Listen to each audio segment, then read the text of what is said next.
শ্বশুরকে কি আব্বা বলা যাবে? মায়ের সম্পদ কি মেয়েরা পাবেন? পশু মারা যাওয়ার আগ মুহূর্তে জবাই করলে সেটা খাওয়া যাবে কিনা? কারো যদি আলাদা দাঁত লাগানো থাকে মৃত্যুর পর তা খুলে ফেলতে হবে কিনা? গোসলের পানির ছিটা কারো গায়ে পড়লে কি নাপাক হয়ে যাবে? নামাজরত অবস্থায় মেয়েদের চুল খোলা থাকবে নাকি বাঁধা থাকবে? 3 দিন গোসল না করলে কি গোসল ফরজ হয়? ভাইয়ের সামনে বোনের কতটুকু পর্দা করতে হবে? মুসলিম ছেলে মেয়েদের লক্ষ্মী ছেলে বা লক্ষ্মী মেয়ে বলা যাবে কিনা? আল্ট্রাসাউন্ডের মাধ্যমে গর্ভের সন্তান ছেলে না মেয়ে তা জানলে কি গুনাহ হবে? আর বিলম্ব না করে শুরু করি। আপনাদের ইতিমধ্যে যে সমস্ত প্রশ্নগুলো আমাদের কাছে এসে পৌঁছে গেছে সেগুলোর উত্তর দেওয়ার পালা। মিথিলা জান্নাত মিথা, আপনি জানতে চেয়েছেন মায়ের সম্পদ কি মেয়েরা পাবেন?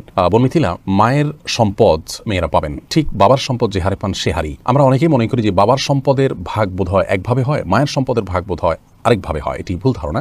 মূলত বাবার সম্পদ ছেলে মেয়েরা যে হারে পান ঠিক মায়ের সম্পদ থেকেও ছেলেমেয়েরা একই হারে পাবেন, কোন প্রকার বেশ কম নেই। এরপরে আব্দুল্লাহ, আপনি প্রশ্ন করেছেন পশু মারা যাওয়ার আগ মুহূর্তে জবাই করলে সেটা খাওয়া যাবে কিনা? উত্তর হলো হ্যাঁ, খাওয়া যাবে। পশু যতক্ষণ পর্যন্ত তার মধ্যে প্রাণ আছে ততক্ষণ পর্যন্ত সেটি জবাই করলে খাওয়া যাবে। কোনো কারণে অ্যাক্সিডেন্ট হলো, পশু এখনো মারা যায়নি কিন্তু কিছুক্ষণ পরেই মারা যাবে মনে হচ্ছে, এই মুহূর্তে জবাই করে দিলে সেটি খাওয়া যাবে। সাইদা জাহান জানতে চেয়েছেন কারো যদি আলাদা দাঁত লাগানো থাকে মৃত্যুর পর তা খুলে ফেলতে হবে কিনা? কারো যদি আলাদা দাঁত লাগানো থাকে তাহলে মৃত্যুর পর সেই আলগা দাঁত বা পৃথক দাঁত সেটি খুলে ফেলা ভালো, বিশেষ করে সেটা যদি মূল্যবান কোনো ধাতব বস্তুর হয়।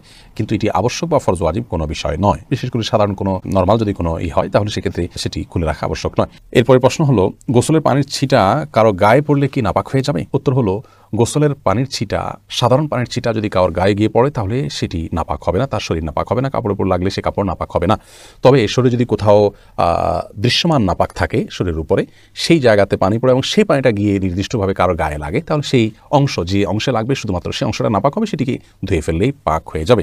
আর যদি এরকম দৃশ্যমান কোনো নাপাক না থাকে, জাস্ট তার গোসল ফরজ হয়েছে হয়তো কিন্তু শরীরের উপরে কোনো দৃশ্যমান নাপাক নাই, তাহলে শরীরের উপরে যে পানি ব্যবহার করা হবে সেটা ছিটা গিয়ে অন্য কারো কাপড় পড়লে সেটি নাপাক হবে না। কারণ নাপাক দূর করার জন্য আমরা উজু করি, গোসল করে থাকি, এই ব্যবহৃত পানি নাপাক হয়ে যায় না যদি সেখানে দৃশ্যমান নাপাক না থাকে। আম্বিয়া খাতুন জানতে চেয়েছেন ভাইয়ের সামনে বোনের কতটুকু পর্দা করতে হবে? দেখুন, ভাইয়ের সামনে বোনের পর্দার বিষয়টি হলো একজন নারী অন্য নারীর সাথে যতটুকু খুলতে পারবেন, উন্মুক্ত করতে পারবেন, একজন মেয়ে মানুষ তার ভাইয়ের সামনে ততটুকু পর্দা খুলতে পারবেন, শরীরের সে অংশগুলো তিনি প্রদর্শন করতে পারবেন।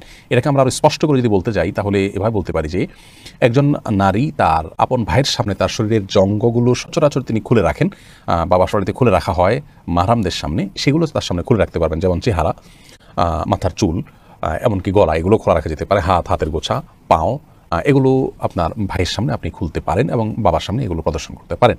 কিন্তু এর বাইরে আপনার আজকাল একটা নির্লজ্জতা আমরা দেখতে পাচ্ছি, সেটা হলো যে অনেক পরিবারে আপনার ভেতরে বাইরে নারীরা শর্ট পোশাক আশাক পরে থাকেন, সেটি কোনো অবস্থাতে জায়েজ নয় এবং সেটা আপন ভাইয়ের সামনে হলেও সেটি জায়েজ নয়, শুধুমাত্র স্বামীর সামনে সেটি জায়েজ হতে পারে। বিধায় এ ব্যাপারে আমাদের সাবধান হওয়া উচিত এবং দায়িত্বশীল থাকা উচিত। শারমিন আখতার, আপনি জানতে চেয়েছেন নামাজরত অবস্থায় মেয়েদের চুল খোলা থাকবে নাকি বাঁধা থাকবে? নামাজরত অবস্থায় মেয়েদের চুল খোলাও থাকতে পারে, বাঁধাও থাকতে পারে। তবে খোলা থাকলে সেটি রুকু সিজদা এবং উঠা বসায় যদি ডিস্টার্বের কারণ হয়, সে দৃষ্টিকোণ থেকে খোলা না রেখে বেঁধে রাখা উত্তম এবং ভালো, যেহেতু সলাতে একাগ্রতা নষ্ট হতে পারে এমন কাজ করা উচিত নয়।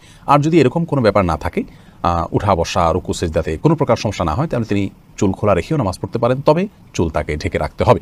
অর্থাৎ বড় কোনো ওড়নার মাধ্যমে এই চুলগুলোকে ঢেকে রাখতে হবে, যিনি রুকুতে সিজদায় উঠা বসায় কোনো অবস্থাতে যেন চুলের কোনো অংশ প্রকাশিত না হয় সেদিকটি খেয়াল রাখতে হবে। হোসাইনা খাতুন, আপনি জানতে চেয়েছেন 3 দিন গোসল না করলে কি গোসল ফরজ হয়? না, 3 দিন গোসল না করলে গোসল ফরজ হয় এমন কোনো কথা নেই।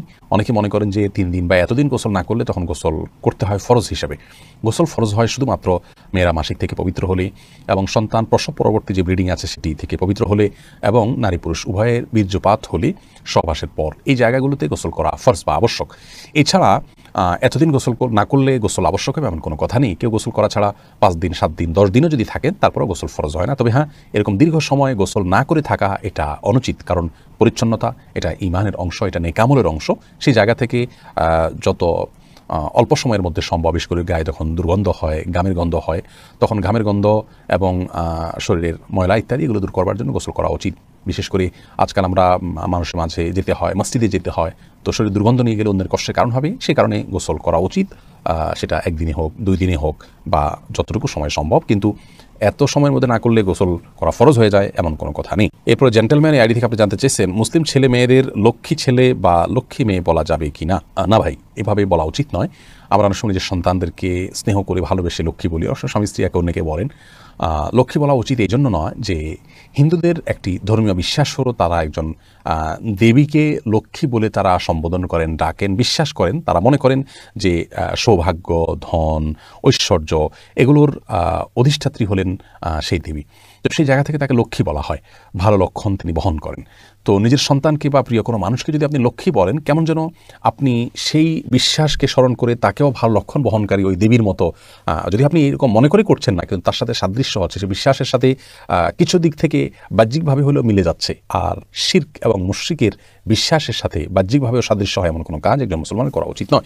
সেই জায়গা থেকে লক্ষ্মী ছেলে, লক্ষ্মী মেয়ে বলাটা অনুচিত। এরপরের প্রশ্নটি করেছেন আখতার হোসেন। আপনি জানতে চেয়েছেন আল্ট্রাসাউন্ডের মাধ্যমে গর্ভের সন্তান ছেলে না মেয়ে তা জানলে কি গুনাহ হবে? দেখুন, আল্ট্রাসোনোগ্রামের মাধ্যমে গর্ভের সন্তানের অবস্থা যদি জানা যায় এবং ডাক্তাররা যে তাদের অভিজ্ঞতার আলোকে এবং বিভিন্ন থিওরির ভিত্তিতে তারা যে বলেন যে ছেলে বা মেয়ে, এটি জায়েজ আছে, কোনো অসুবিধা নেই। আল্লাহ রাব্বুল আলামিন যে বলেছেন গর্ভে কি আছে সেটি আল্লাহ ছাড়া কেউ জানেন না, এর মাধ্যমে এটি মূলত এই পর্যায়ের কথা আল্লাহ তাআলা বলেননি। তার মানে কোন সময় গর্ভে কি যাচ্ছে না যাচ্ছে এবং কোন বীর্যে, কোন শুক্রাণুতে কি সন্তান আছে না আছে সেটি আল্লাহ ছাড়া কেউ জানেন না। আল্ট্রাসোনোগ্রামের মাধ্যমে সাধারণত ডাক্তারগণ একটা পিরিয়ড পার হওয়ার পর, একটা সময়ে পৌঁছার পর, কয়েক মাস পর সেটি বলতে পারেন। অতএব সেটা একটা অনুমান, সেটা একটা ধারণা, তারা যা দেখেন সে অনুযায়ী তারা বলে থাকেন। অতএব কারো দেখা জিনিস কেউ বললে সেটাকে বিশ্বাস করা যেতে পারে এবং সেটা গ্রহণ করলে বা সেটা তাদের কাছে জানতে চাইলে এটি গায়েবের প্রতি বিশ্বাসের শামিল হবে না, এটা জায়েজ হবে ইনশাআল্লাহ। বদির আলম আপনি জানতে চেয়েছেন শ্বশুরকে কি আব্বা বলা যাবে আর তার সাথে কতটুকু পর্দা করতে হবে? দেখুন, শ্বশুরকে বাবা বলা যাবে, কোনো অসুবিধা নেই। আল্লাহ রাব্বুল আলামিন কোরআনে হাকিমে যে বলেছেন উদউহুম লিআবাইহিম হুয়া আকসাতু ইনদাল্লাহ, অর্থাৎ সন্তানদেরকে তাদের বাবার, জন্মদাতা বাবার সাথে সম্বন্ধ করে তাদেরকে ডাকো, অন্য কাউকে বাবা ডেকো না, তাদের বাবা হিসেবে অন্য কাউকে সম্বোধন করো না। এখানে যে আল্লাহ রাব্বুল আলামিন নিষেধ করেছেন অন্য কাউকে বাবা বলতে, তার অর্থ হলো অন্য কাউকে বাবার জায়গায় যদি কেউ বসান এবং ধরুন সার্টিফিকেটে, পাসপোর্টে, এনআইডিতে এবং বিভিন্ন ডকুমেন্টসে এবং মানুষের সামনে যদি এমনভাবে অন্য কারোর নাম বাবা হিসাবে তিনি পেশ করেন যে তাকেই বরং সমাজের মানুষ তার জন্মদাতা মনে করেন, সেটি নিষেধ। শ্বশুরকে যদি কেউ বাবা বলেনও, সেক্ষেত্রে সমাজের সবাই জানেন যে এই ভদ্রলোক তার জন্মদাতা পিতা নন, এটা সম্মানসূচকভাবে শুধুমাত্র বলা। অতএব ইন্নামাল আমালু বিন্নিয়াত, আপনি তাকে বাবা বলতে যেটা বোঝায় মানুষ, সে অর্থে বাবা বোঝাননি, যার কারণে শ্বশুরকে বাবা বলাতে কোনো অসুবিধা হবে না ইনশাআল্লাহ বিসমিল্লাহ। শ্বশুর সাথে কতটুকু পর্দা করতে হবে পুত্রবধূর? এর উত্তর হলো একজন মাহরামের সাথে যতটুকু পর্দা করবেন আপনি আপনার নিজের বাবার সামনে যতটুকু পর্দা করবেন, নিজের ভাইয়ের সামনে যতটুকু পর্দা করবেন, তার সামনে ততটুকু পর্দা করবেন। চেহারা, এমনকি মাথার চুল ইত্যাদি খোলা থাকলেও গুনাহ হবে না, পর্দার লঙ্ঘন হবে না। হাতের তালু এবং বাহ্যিক অংশ, পায়ের বাহ্যিক অংশ, এগুলো আপনি খোলা রাখতে পারেন তার সামনে। একই কথা প্রযোজ্য হবে শাশুড়ির বেলায় এবং জামাইয়ের বেলায়। জামাই তিনি শাশুড়ির এই চেহারা, হাত এবং পা এই অংশগুলো দেখতে পারবেন। তার মায়ের, তার বোনের যে অংশগুলো তিনি দেখতে পারেন, ইনিও তার মাহরাম হয়ে গেছেন, সেই হিসাবে তারও সেই অংশগুলো দেখতে পারবেন।